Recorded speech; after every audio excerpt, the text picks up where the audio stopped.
The slap wasn't different from the others. The same sharp sound against her skin, the same metallic taste in her mouth, the same burning sensation that spread from her cheek to her temples. But this time, Marina stopped. It wasn't the pain that made her decide. It was the sound of her own breathing, struggling to fit in her chest, a desperate wheeze that mingled with the wind slipping through the poorly sealed kitchen window. The shouting continued behind her. "You're worthless. Let's see if you can survive out there on your own." Carlos's voice echoed through the small house, followed by the scrape of chairs being shoved and plates pushed off the table. Marina grabbed the canvas tote she used for groceries, stuffed in 2 changes of clothes, her ID and the $10 she'd hidden under the mattress. Her hands shook, but they didn't stop. Outside, the low rumble of an old pickup truck hummed softly. It was the farmer who passed by every late afternoon, hauling feed for his cattle.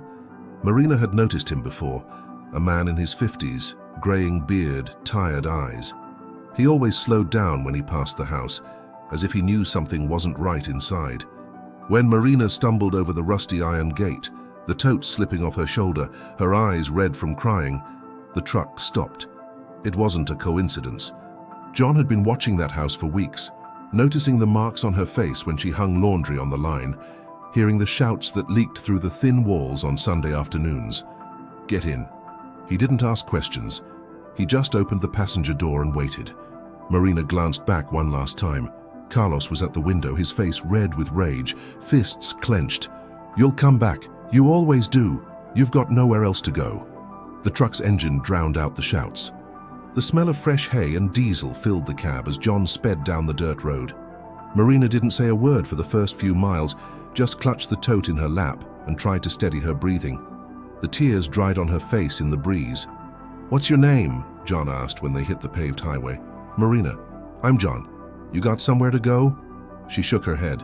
No close family, no friends who could help.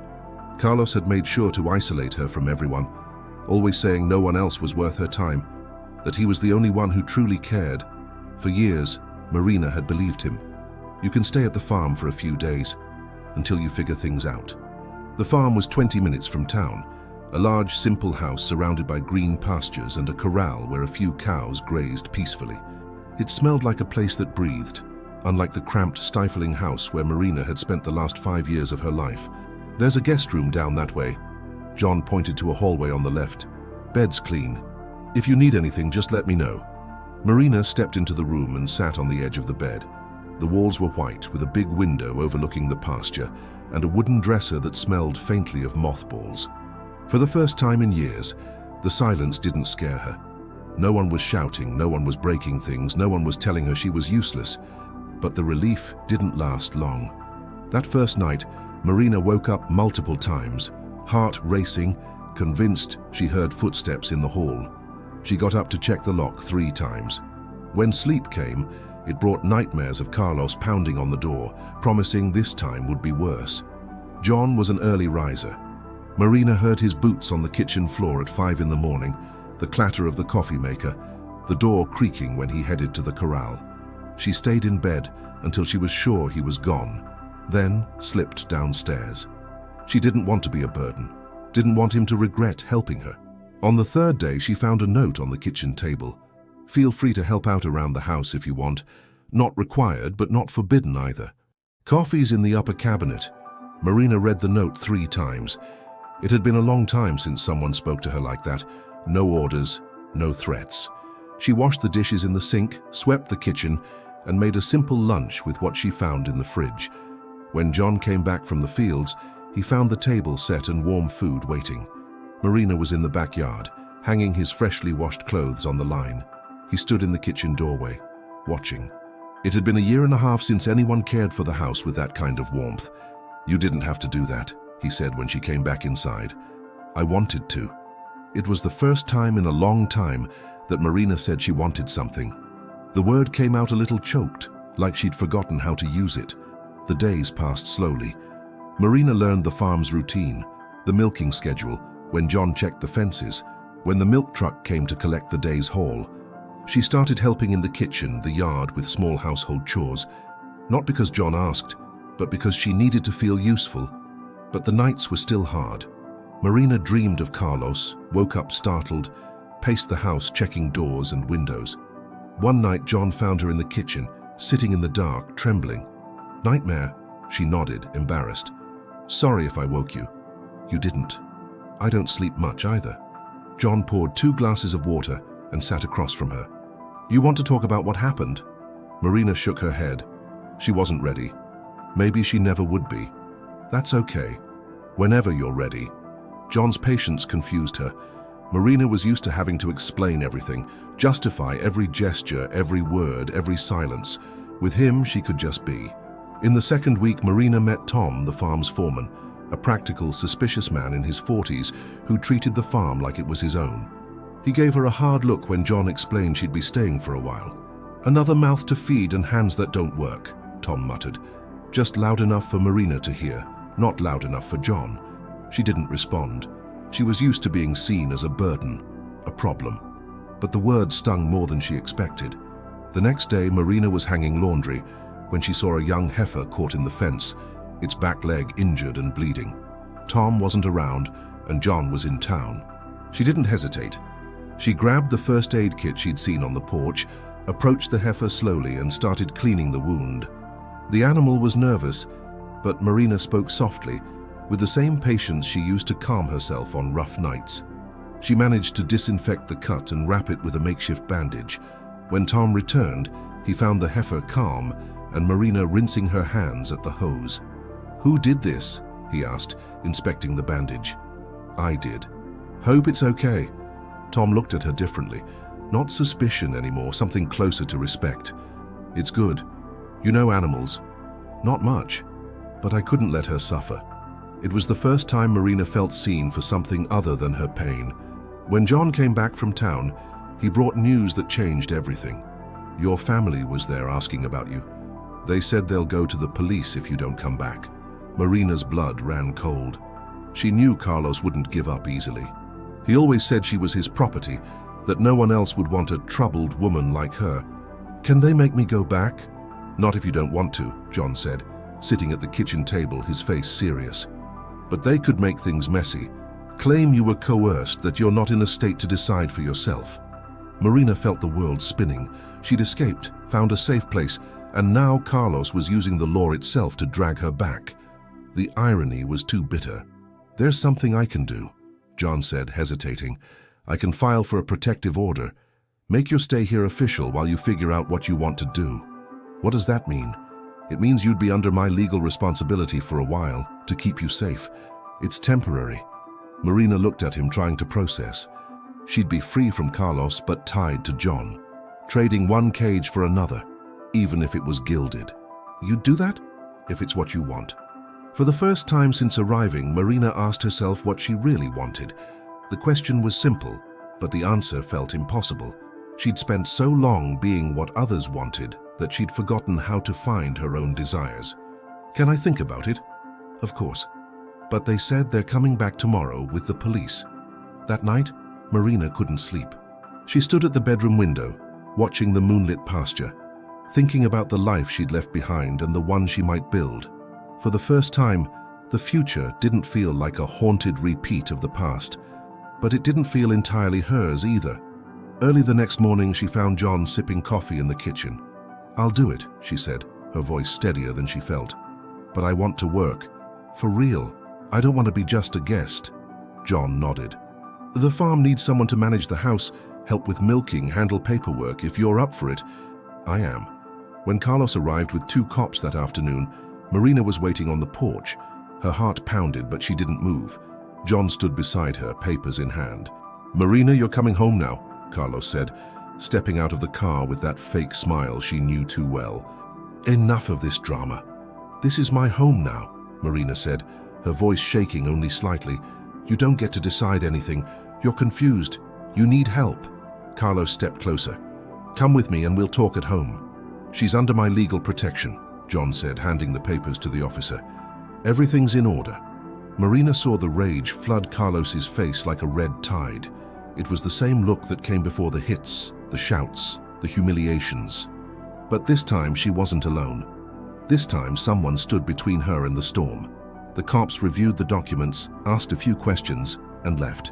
Carlos stood in the middle of the yard, fists clenched, glaring at Marina with pure hatred.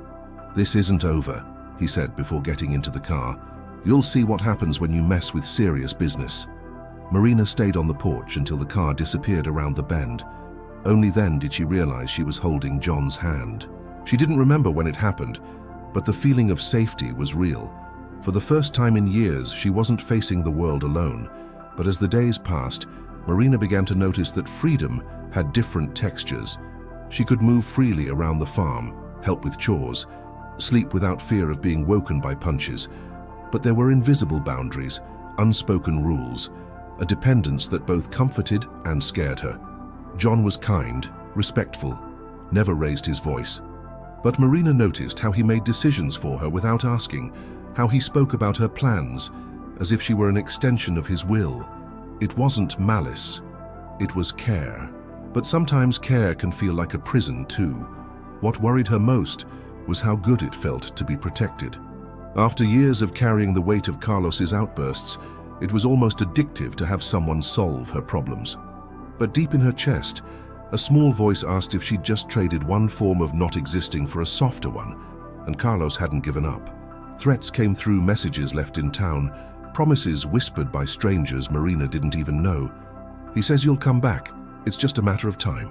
The web of pressure tightened slowly, methodically, and Marina knew the peace she'd found on the farm was just the eye of the hurricane.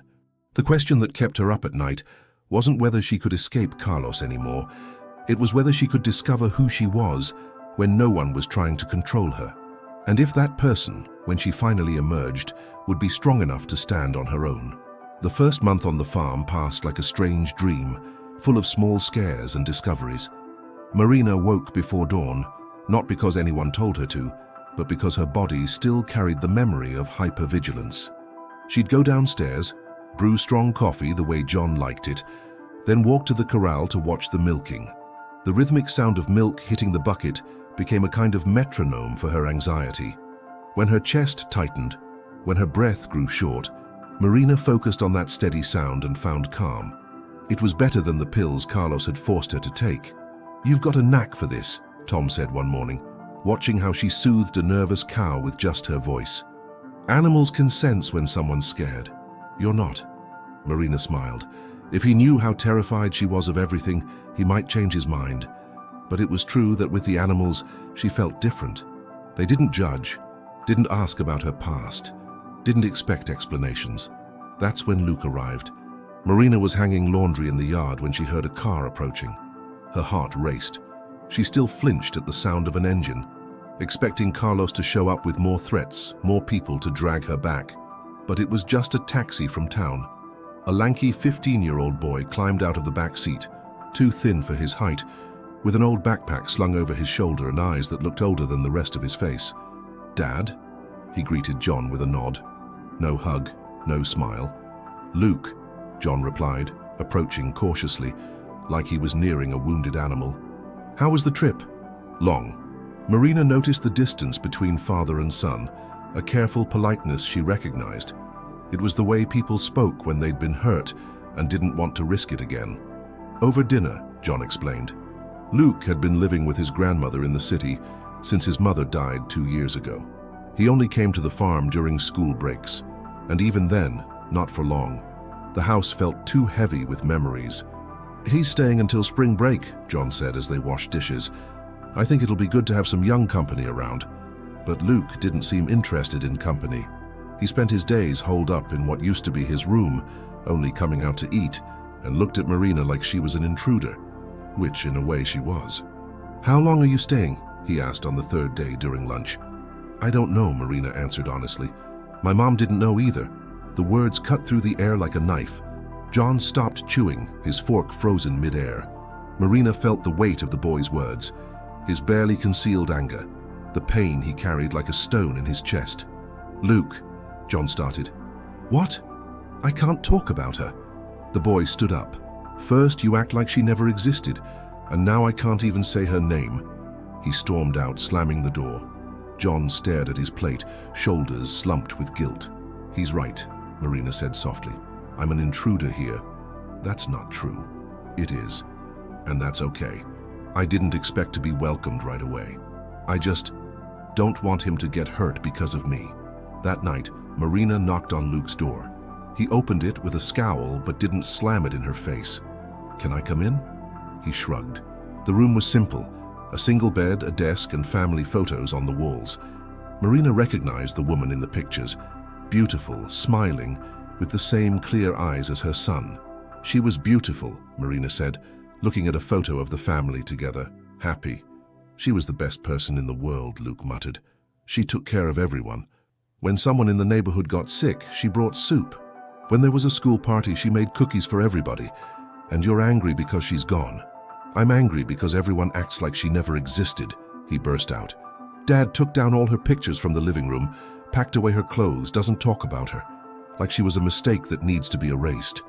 Marina understood. It was the opposite of her own experience. Instead of erasing someone to forget the pain, they erased to keep living. But the result was the same. Important people vanished from the story as if they'd never mattered. Do you want to tell me about her? And Luke did. He talked about how his mom made chocolate cake every Sunday, how she sang in the shower, how she got mad when John worked too late. He talked about her way with animals, the books she read, the plans she had to renovate the house. Marina listened, and when Luke started to cry, a boy's cry, trying to be a man too soon, she didn't offer empty comforts. She just stayed there, present, the way she wished someone had been for her when her world fell apart. I don't want to forget her, Luke said, wiping his nose on his sleeve. Then don't. But don't let the anger over losing her stop you from living what's still here. From that day, something shifted. Luke didn't become her friend overnight, but he stopped treating her like an enemy. They started sharing small tasks. She helped with his math homework he had to catch up on over the break. He showed her how to work the old radio in the kitchen. Through that radio, they found a station playing classic country tunes.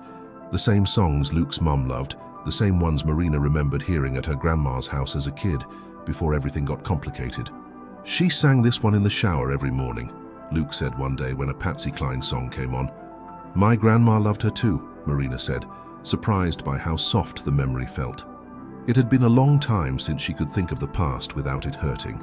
John watched them from a distance, his expression hard to read. Sometimes it looked like relief, sometimes like fear, as if he wanted his son to heal from the loss but was scared of what that might mean.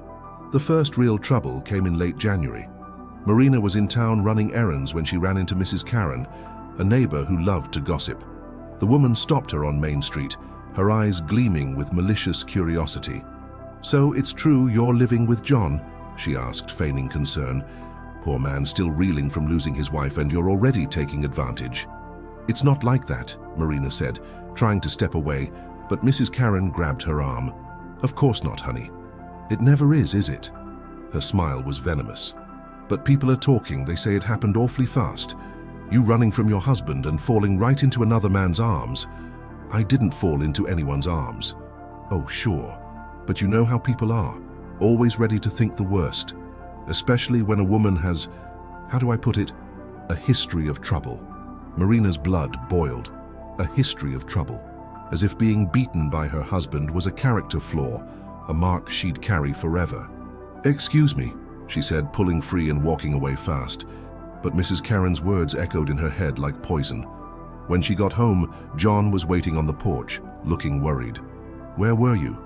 Tom said he saw you leave this morning, and you weren't back yet. I was running errands, Marina said, showing the bags. Took longer because I ran into someone I know. Who? Marina hesitated. She didn't want to worry John with gossip, but she didn't want to lie either. Mrs. Karen. She was curious about things here at the house. John's face darkened. What did she say? Nothing important. Just small-town gossip. Marina. He stepped closer, his voice gentle but firm. What did she say? And Marina told him. She saw the anger flare in John's eyes, saw his fists clench, his jaw tighten. It was a different kind of anger than Carlos's, not aimed at her but for her. Still, it scared her. I'm going to talk to her, he said, already turning toward his truck. No, Marina grabbed his arm. It'll make things worse. It'll give them more to talk about. I can't let that woman spread lies about you. They're not lies. Marina lowered her head. It's true I left home and came here. It's true it happened fast. People will think what they want, no matter what we do. John was silent for a long moment, then sighed heavily. Are you regretting it?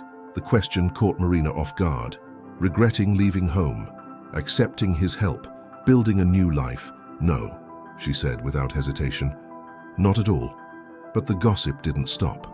In the days that followed, Marina noticed the stares when she went to town, the conversations that hushed when she approached, the fake smiles from people who never used to acknowledge her. Worse, she noticed John changing, more protective, more controlling. He started insisting Tom go with her to town, that she not go out alone, that she avoid talking to strangers.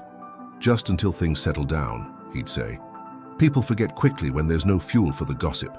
But Marina didn't see forgetting on the horizon. She saw the same pattern repeating, someone deciding for her, limiting her movements, protecting her from a world she needed to learn to face on her own. Things got tenser when Carlos showed up again. This time he didn't bring cops. He came alone, late on a Thursday afternoon, when John was out in the far pasture and Luke was in his room doing homework. Marina was in the garden picking tomatoes when she heard the car engine. She recognized the sound before she saw the vehicle. The same old car Carlos had driven for years, with that familiar rattle in the exhaust. Her heart raced, but she didn't run. She stood still among the tomato plants, clutching the basket, waiting. Carlos got out of the car slowly, hands open, wearing a rehearsed smile that screamed harmless. Hey Marina, you doing okay? What do you want? To talk. That's all. He took a step closer. You don't answer my letters, don't return my messages. I just want us to talk like civilized people. We were never civilized. I know I messed up. Carlos put a hand on his chest, always the theatrical gesture. But I've changed, Marina. I'm in therapy, I stopped drinking, I can prove it. Marina almost laughed. Carlos in therapy? The man who said shrinks were for crazies. I don't believe you. I brought proof. He pulled papers from his pocket. Look, 2 sessions a week for 3 months. Blood tests showing I'm clean. Marina glanced at the papers without taking them. They looked real, but Carlos was always good at faking evidence when he wanted something. So what? So I want you back. The house is empty without you, Marina. I can't sleep, can't eat right. You're my family. You hit me. I know. And I'm sorrier than you can imagine. His eyes got teary, but Marina wasn't fooled. Carlos cried when it suited him. But I can change. We can start over. No. The word came out firm, firmer than she expected. Carlos blinked, surprised. You're not even going to think about it? Not even give me a chance? No. It's because of him, isn't it? The mask started slipping. That farmer taking advantage of you. No one's taking advantage of me. Of course they are. You think he took you in out of charity? Men don't do anything for free, Marina. He wants something in return. Get out. I'm going. Carlos started back toward the car but stopped halfway. But you'll see I'm right. When he gets tired of you, when he realizes you're more trouble than you're worth, you'll miss home. He got in the car and peeled out, kicking up dust on the road. Marina stood rooted to the spot until the engine faded completely. Only then did she realize she was shaking. Marina, she turned. Luke was on the porch, eyes wide. How long have you been there? Long enough. He stepped down slowly. Was that your ex-husband? Marina nodded. No point in lying. Was he always like that? Fake. Always. Luke was quiet for a moment, thinking. My mum used to say people who hurt you and then apologize don't really feel sorry. They're just mad they lost control. The wisdom of a 15-year-old was startlingly sharp. Marina wondered what kind of conversations he'd had with his mother, what lessons he'd learned watching his parents' relationship. Are you going to tell my dad? Marina hesitated. John needed to know, but she knew how he'd react. More protection, more restrictions, more decisions made for her in the name of safety. Do you think he needs to know? I think you need to decide. Not me, not him, you. And there it was again, the choice. The responsibility to decide for herself, to own the consequences, to be the author of her own story. It was terrifying and liberating at once. When John got back from the pasture, Marina told him everything. She saw the anger, the worry, saw him start planning ways to tighten security, But this time she cut him off. "I don't want you to protect me from this." "What do you mean?" "Carlos is my problem. I need to handle him my way. But he's dangerous." "I know. I lived with him for 5 years, remember? I know exactly what he's capable of." Marina took a deep breath.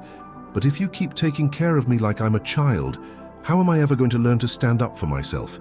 John opened his mouth to argue, then closed it. She saw the moment he understood. Overprotecting her was another way of robbing her of the chance to grow. "What do you want to do?" "First, I'm going to the police station to report his visit. Second, I want to talk to that community officer who came by last month. Third," she hesitated, then pressed on, "I want to start taking night classes at the community center."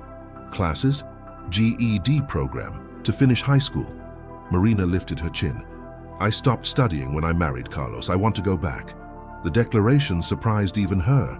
She hadn't planned to say it, but suddenly she knew it was exactly what she wanted. Her own diploma, her own knowledge, her own achievements. "That's a great idea," John said, and she heard sincerity in his voice. "Can I drive you there and back?" "I can learn to drive the truck." Now he looked genuinely alarmed. "You want to drive?" "I do. I need my own mobility." "But, John," Marina put a hand on his arm, "I know you want to protect me. I know you want to take care of me. But if you don't let me learn to take care of myself, I'll always be a victim." He looked at her for a long time, like he was seeing her for the first time. "You've changed," he said finally. "I'm changing. And if I say I'm scared of losing you?" The question caught Marina off guard. There was vulnerability in John's voice, a raw honesty she hadn't expected. "Why would you be scared of losing me?" "Because," he hesitated, then sighed, "because when you got here, I was lost. The house was dead. Luke wouldn't talk to me. I didn't see the point in anything. You brought life back." Marina's heart tightened. It was exactly what she feared, that John saw her not as a person, but as a solution to his pain, a replacement for what he'd lost. "John, I can't be responsible for your happiness, just like you can't be responsible for my safety. If we want this to work..." She stopped, surprised by her own words. This? When had she decided she wanted this to work? "If we want this to work," he repeated, eyes locked on hers. "If we want to build something together, it has to be between two whole people, not one saving the other." John nodded slowly. "You're right. But it won't be easy for me to stand by and watch you face everything alone. I won't be alone. I'll be with you. But as a partner, not a project." The word hung between them. Partner. It was the first time Marina saw herself that way with anyone. Not a submissive wife, not a grateful guest, but a partner. And for the first time since arriving, she let herself imagine staying. Not out of fear, not out of necessity, but by choice. To build something real with someone who saw her as a whole person. But first, she needed to discover who that whole person was. And that meant facing Carlos alone, going back to school, learning to drive, and all the other things that scared and thrilled her at the same time. The change, Marina realized, wasn't a destination. It was a choice. And for the first time in her life, she was choosing for herself. The first GED classes were a shock. Marina had forgotten what it was like to sit at a desk, hold a pencil for hours, force her brain to absorb new information. The other students were either too young or too old, all with complicated stories that brought them back to school as adults. "My name's Marina, I'm 32, and I stopped studying when I got married." She introduced herself in the first class, her voice steady despite the nerves. It was the first time she'd spoken about her past without lying or feeling ashamed. Classes were 3 nights a week, from 7 to 10. John drove her there and back faithfully, waiting in the parking lot reading the paper or scrolling on his phone. At first, Marina found the care comforting. After a few weeks, it started to feel like surveillance. "You don't have to pick me up every night," she said one Thursday as they walked to the truck. "I can catch a ride with Sarah. She lives on the road to the farm. It doesn't bother me to come get you." "I know, but it bothers me that you feel like you have to." John stopped in the middle of the parking lot. "Marina, I just want to make sure you're safe." "I am safe. I'm at a community center, surrounded by people, in a town where everyone knows me. Carlos isn't going to show up here." But the next week, Carlos did. Marina was leaving math class when she saw him leaning against John's truck. He was wearing a blue button-up, his hair freshly cut, looking leaner. The reformed man look was almost convincing. "Hey, Marina." She stopped 10 feet away, calculating how long it would take to run back inside the building. "What are you doing here?" "Came to pick you up." Like old times. His smile was the one he used when he wanted something. "Thought you'd like the surprise." "Where's John?" "I called him, said I was Sarah's brother and would give you a ride." Carlos shrugged, smug about his cleverness. He didn't even suspect. Marina felt anger surge like a hot wave. Not at Carlos. She expected anything from him. At herself, for not insisting on learning to drive sooner, for still relying on someone else to get around. "I'm not going with you." "Come on, just a quick ride. We can talk without that farmer in the way." "No." Carlos took a step closer. The smile was still there, but Marina knew the signs. The clenched jaw, the fists slowly tightening, the heavier breathing. "Marina, don't be difficult, it's just a talk." I said no. That's when Ms. Helen, her teacher, appeared at the door. "Marina? Everything okay?" Ms. Helen was a petite 50-year-old with a presence that filled spaces bigger than her frame. Carlos stepped back instinctively. "It's fine, Ms. Helen, this is..." Marina hesitated. "This is Carlos, my ex-husband." The word ex came out strong, staking a claim. Carlos scowled. "Nice to meet you," Ms. Helen said, extending her hand with icy politeness. "Marina, is your ride here?" "Not yet." "Then come with me. I can drop you off. I was headed that way anyway." Carlos opened his mouth to protest, but Miss Helen was already steering Marina back toward the building. "My car's in the back lot, come on." As they walked, the teacher muttered, "A man who shows up at his ex-wife's school or workplace unannounced isn't looking to talk. He's looking to intimidate." Marina looked at her, surprised. "You know?" "I know a lot, honey. I've been teaching for 25 years. I've seen this story play out more times than I'd like." They slipped out the back door.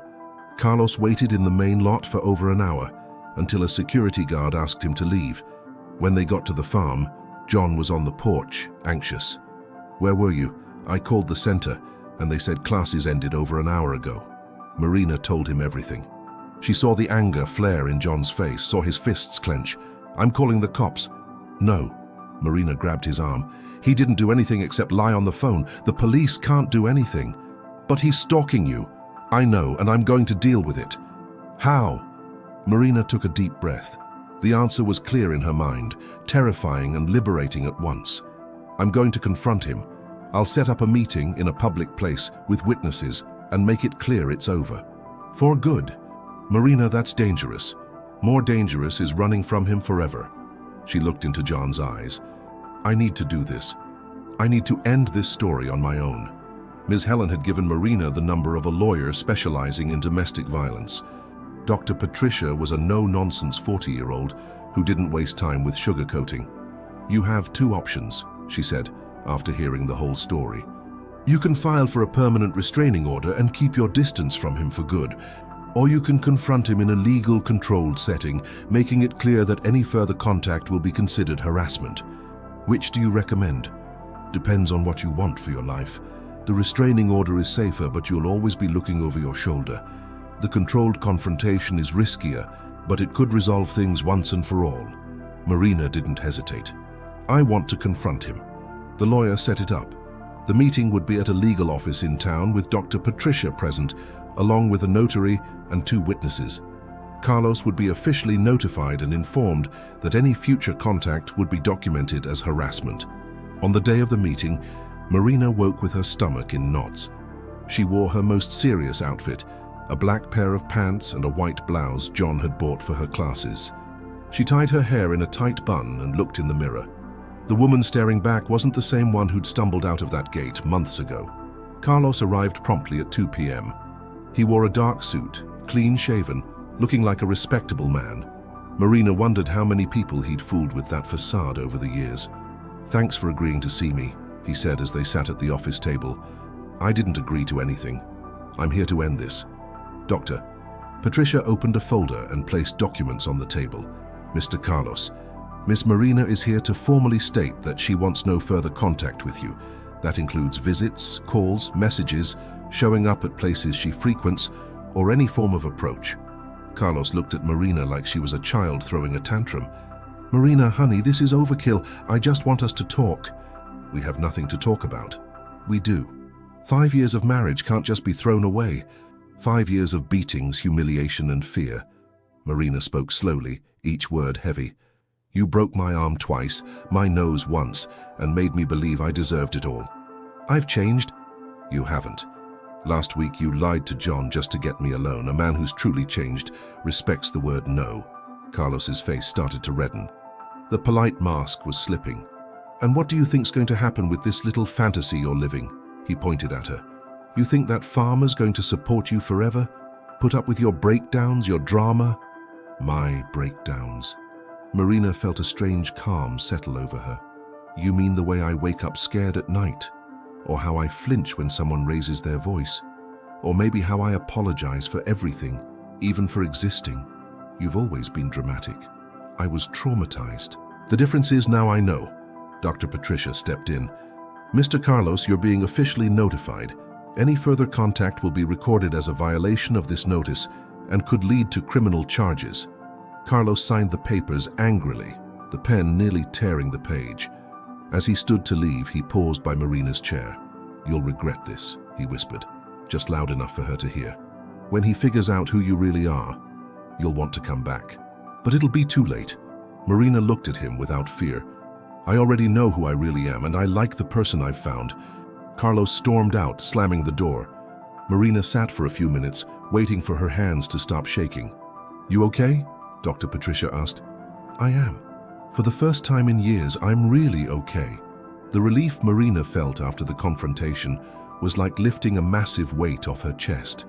Carlos had power over her because she was still afraid of him. Now that she'd looked him in the eye and held her ground, that power had dissolved, but freedom brought an unexpected discovery. Marina realized she didn't know what she wanted from life. Since she was 17, she'd lived for Carlos's desires. In recent months, she'd lived out of gratitude toward John. But now, free from both burdens, she didn't know which direction to take.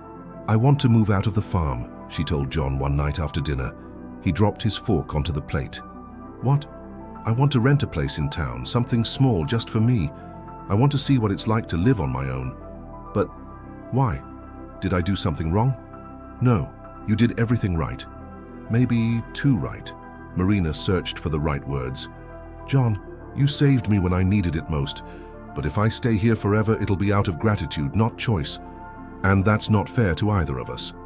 And if I say I don't want you to go, then I'll know you still see me as someone who needs protecting, not someone who can choose.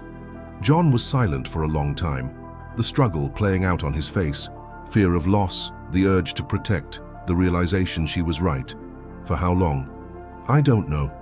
Maybe 3 months, maybe 6, maybe forever. Marina took his hand. But maybe I'll find out what I want is to come back. The difference is, if I do, it'll be because I chose to, not because I had no other option. Luke, who'd been listening from the kitchen doorway, spoke up for the first time. I think she's right, Dad. Both turned to him, surprised. When Mom died, you wanted me to stay here, close to you, so you could take care of me. But I needed to leave, to figure out who I was without her. Marina needs the same thing. The wisdom of a 15-year-old stunned the adults once again. Marina found a small house to rent on Main Street. 2 bedrooms, a living room, a kitchen, and a tiny backyard where she could grow herbs. The rent stretched her budget from the salary John paid her, but it was hers, completely hers. On moving day, John and Luke helped carry the few things Marina had accumulated: clothes, some books, an old radio Luke had given her as a gift. When they finished setting up, the house felt empty, echoing her footsteps. Are you sure about this? John asked, standing in the doorway. I'm scared, but I'm sure. He kissed her forehead, a paternal gesture that hurt more than Marina expected. If you change your mind, I know where you live. The first weeks alone were strange. Marina woke at night searching for the familiar sounds of the farm, the cows lowing, the wind in the trees, John's footsteps in the kitchen.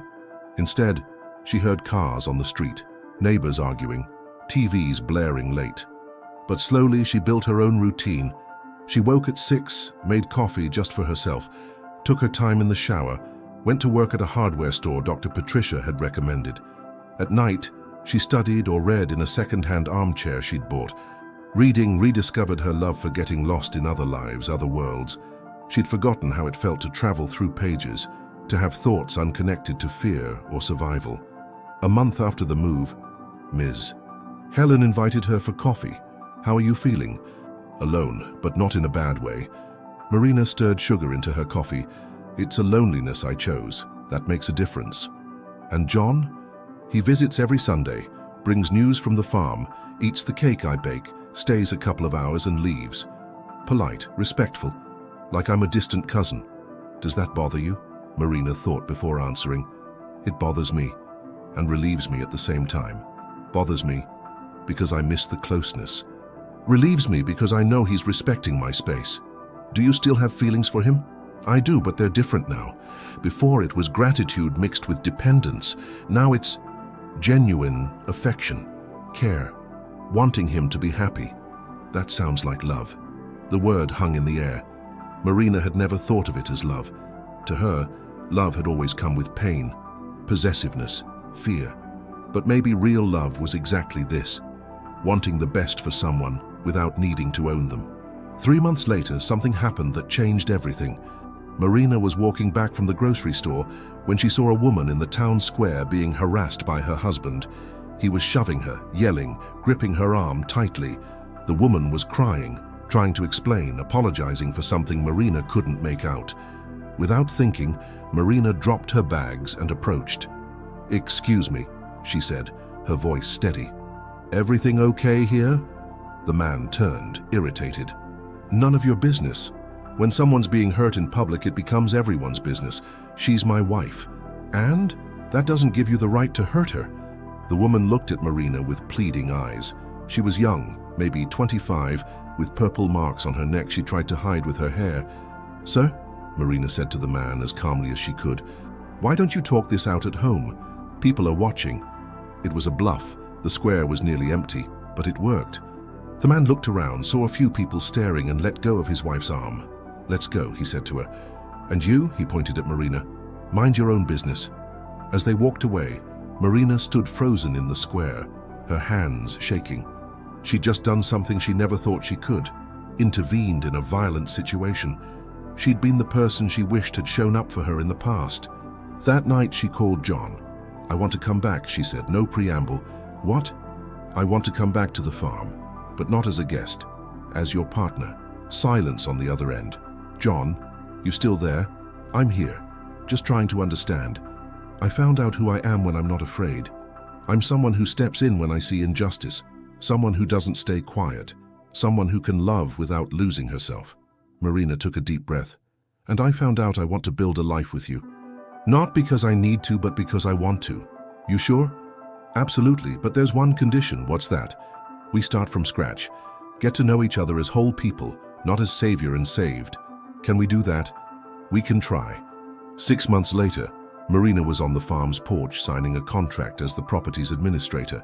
She was no longer a guest, no longer protected. She was a partner, a companion, a woman who chose to stay. John stood a step behind, not holding the pen or correcting her, just offering a glass of water and silence. Luke, now 16 and chattier, was helping Marina organize a small project, financial literacy classes for women in the area. It was a way to use her budgeting and spreadsheet skills to help others find independence. "You happy?" John asked when she finished signing the papers. Marina looked around. She saw the green pastures, the cows grazing peacefully, Luke in the yard tending the garden she'd planted. She heard the familiar hum of the farm, smelled the damp earth and fresh coffee. More than that, she felt the absence of fear, the presence of choice, the possibility of changing her mind at any moment, and knowing she'd be respected. "I am," she answered. "Finally, I'm happy." Happiness, Marina had discovered, wasn't the absence of problems. It was the freedom to face them. It was waking up knowing the day belonged to her. It was loving someone without losing herself. It was being home because she chose to be, not because she had nowhere else to go. Months later, Marina heard through the grapevine that Carlos had remarried, a young woman she saw once in town with the same frightened look Marina knew too well. For a moment, she considered reaching out, offering help. Then she decided everyone had their own journey to walk. Some stories end with happily ever after. Marina's ended with something better, free forever, free to choose, to fail, to succeed, to leave, to stay, free to be fully human. And on an afternoon under a sky streaked with high clouds and the smell of warm earth, Marina signed her name on another document. This time a deed. The farm was now officially theirs. It wasn't an ending. It was a beginning.